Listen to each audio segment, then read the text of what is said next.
Hello everyone, welcome back to my channel. I will start this video in a different way. I hope you don't mind. There will be a timestamp down below this video if you want to go straight to the news. I have two topics for you today that you will probably see in the title of this video.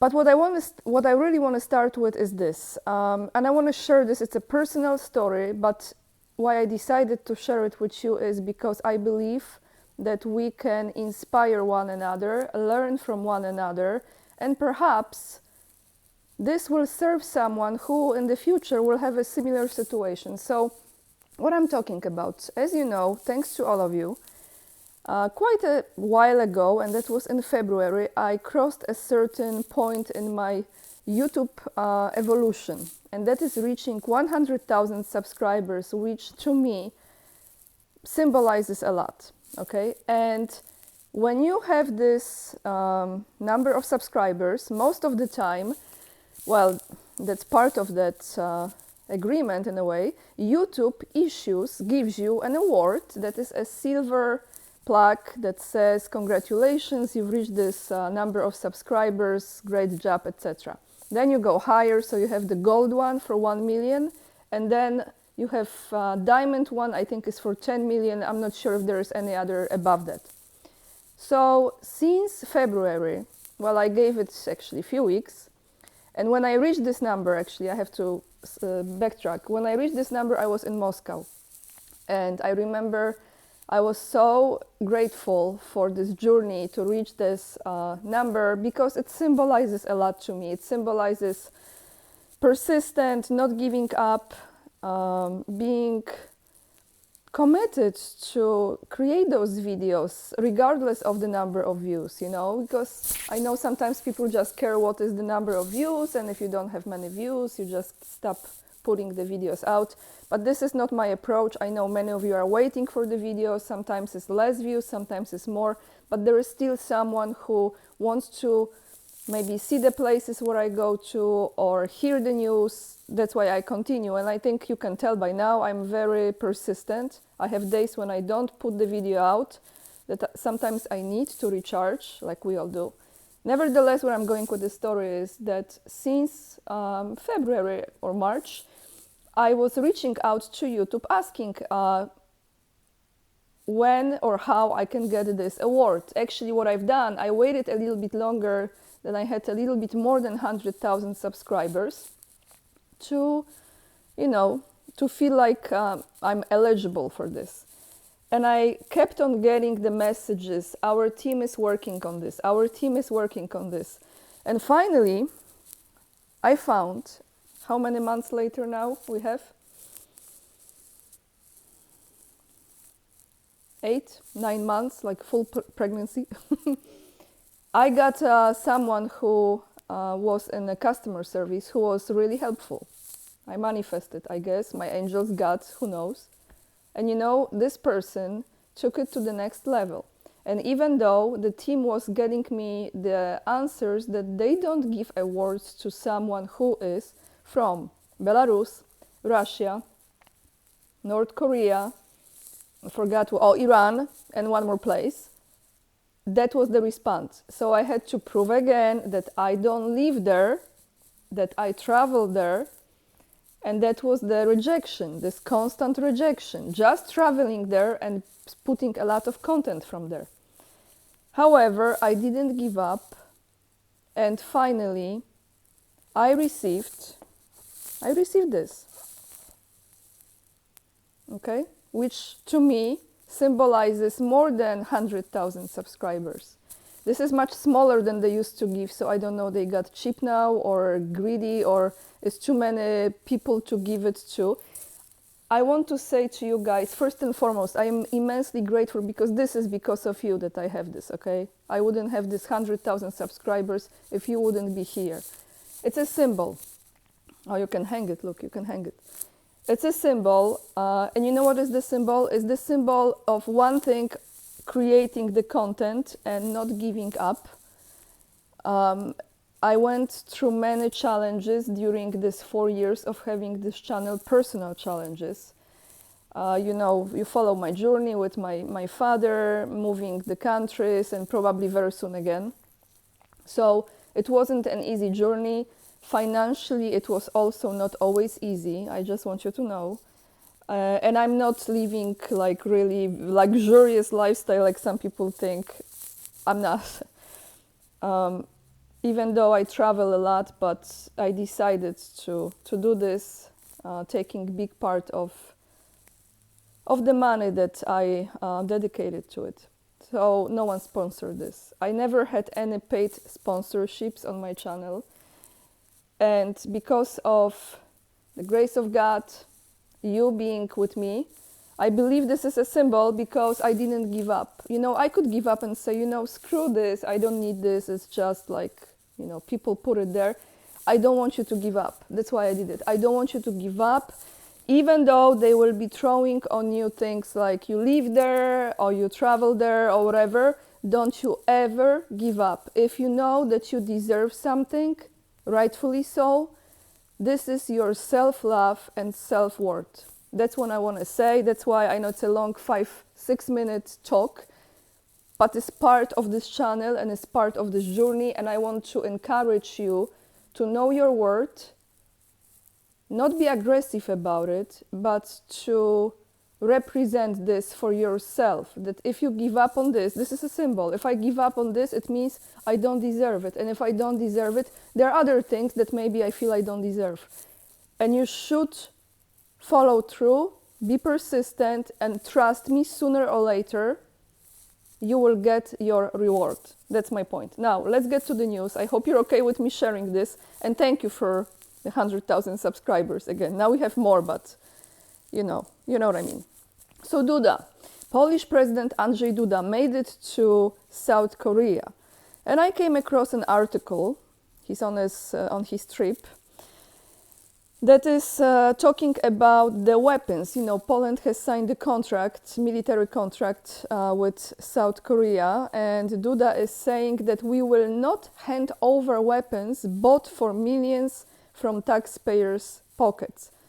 So is this kind of talking about giving more weapons to Ukraine? I believe so, but President Andrzej Duda, who is currently in South Korea, noted that there is no possibility that Poland would transfer weapons to anyone, we know who, which it had recently bought for billions of zloty.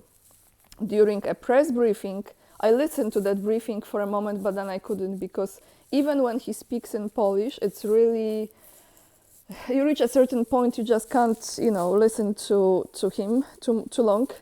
President Andrzej Duda, who is in South Korea, was asked whether if South Korea decides to transfer weapons to Ukraine, Poland will transfer weapons it has acquired from Korea to his country. Our allies would make up for our shortages for this time. Andrzej Duda, these weapons are to serve the security and defense of Poland. We will not pass it on. As President Duda admitted, he had been asked about it earlier by our partners from Ukraine. Quoting now Duda, my answer was unequivocal.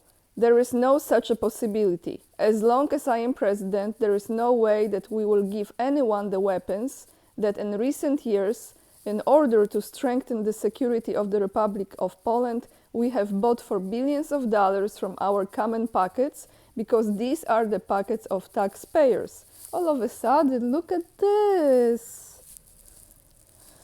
How many years later? 2? Soon it will be 3, next February. So, Andrzej Duda visited also weapons factories. The official welcome took place on Tuesday morning, Polish time. Thursday morning. So this is the day before yesterday. During the visit, Duda talked with his Korean counterpart about cooperation between Russia and North Korea. The politicians also met with Prime Minister Han Duck-soo and the Speaker of the National Assembly, Woo Won-sik. If I mispronounce, I'm sure I did. On Friday, Andrzej Duda visited an arms factory near the city of Busan, where K2 tanks are produced. Not just those, but one of those tanks is that type, K2. As the CEO of Hyundai, Rotem, assured, the company is making every effort to carry out deliveries of K2 to Polish and on ongoing basis. The president also visited the Hanwha Aerospace factory that manufactures K9 cannon howitzers and Chunmoo, I think that's how you say it, rocket launchers transferred to Poland. Duda was shown the military equipment he produced and showed him around the production line. The delegation was also attended by the head of the National Security Bureau, Jacek Siwiera, and the head of the International Policy Bureau, Mieszko Pawlak. All right, so Duda all of a sudden is saying no weapons to Ukraine because this is the end, everyone. I really think we're gonna see the end of this conflict in Ukraine this year. If they drag it until next year, maybe after they sworn the next president, who I think we all know will be, in my opinion, unless some major shenanigans will take place. But there is another very important news, and I'm not an expert in this, but I want to read you this because this kind of summarizes, this is from TASS, this summarizes what's taking place between Iran and Israel. So in brief, what is known about Israeli strikes on Iran? So apparently Israel has attacked Iran now, so, you know, I don't know how far this will escalate, but it's not good activity, let's put it this way, for sure, even for someone like me who is absolutely not an expert. Tel Aviv, October 26th, and that is today, Saturday, the Israeli military has carried out airstrikes on Iranian missile manufacturing facilities and surface-to-air missile arrays, I think you say. The IDF, that is Israeli Defense Forces, said, according to the IDF, Israeli planes safely returned home. The Israeli army said that the attack had been conducted in response to the Iranian attacks on Israel in recent months. The retaliatory strike had been completed and the mission had been fulfilled. However, the IDF will have to respond if Iran begins a new round of escalation. And before I continue, I think there is already an announcement from Iran that Israel should be ready now for their response to them.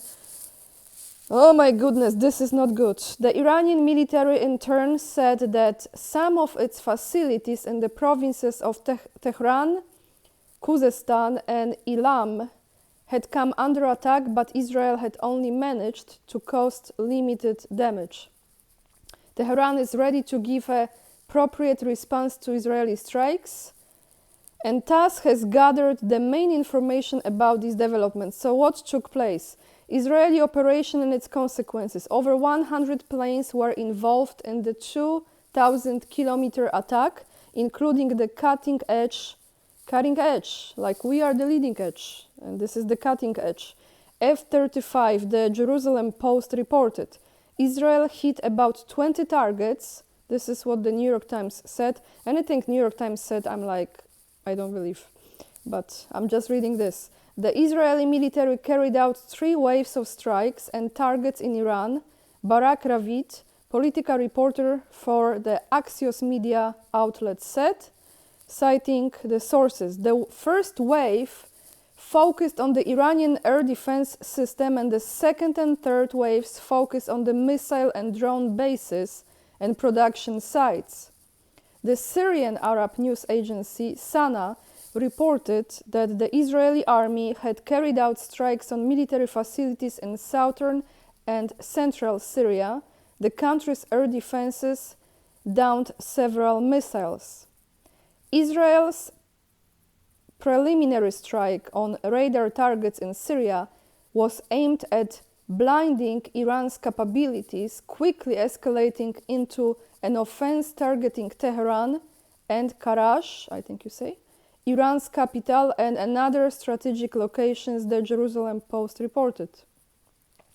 Israel did not target Iranian nuclear and strategic facilities, at least that, because otherwise And this is coming from Iran's Shafaqna news agency report, adding that no civilian or military casualties had been reported. All flights in Iran have been cancelled until further notice. The situation in Tehran and other big Iranian cities remains calm, a Russian embassy spokesperson said, adding that the embassy continued to operate normally. Now Washington responds. Washington stands on Israeli strikes. The US administration stated that it was not involved in Saturday's Israeli attack on Iran, noting that Israel had continued precision airstrikes against military targets outside populated areas. The US said it was fully prepared to once again defend against any attack, but believed that the Israeli operation should be the end of the direct military exchange between Israel and Iran. Should be the end of the direct military exchange between Israel and I don't think it will be, because now Iran is going to respond. And again, I'm not an expert. I'm just watching this, like I think most of us, how this is going, kind of very dangerous ping pong game, I will say. So guys, I will put this article down below if you want to read it yourself. It goes a little bit more into details. And I want to end this video with a comment of the day, a little bit on the light note here. This is from my latest solo video, in which I was talking about Poland deciding to close Russian consulate in Poznań. And someone put a comment, there was a moment when the sun was shining, came this moment, actually very beautiful moment. And someone says, the viewer name is 01man. Cool name.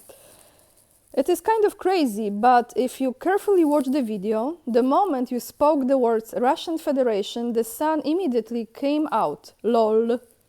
It reminds me of the video when Zelensky received a German award, and when he spoke the words Russian Federation, the award fell on the ground. Have a nice day.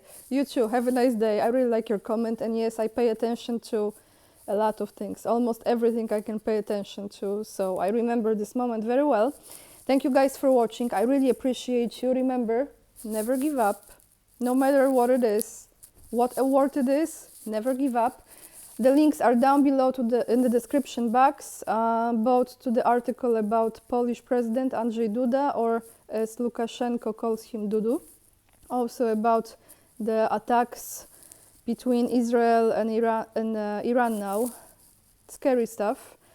Tomorrow I might be putting out another video on Sunday. Thank you so much for all your support. I would like to ask those of you who would like to support my work financially, if you become the member of the channel, it's about, I think, $2 per month.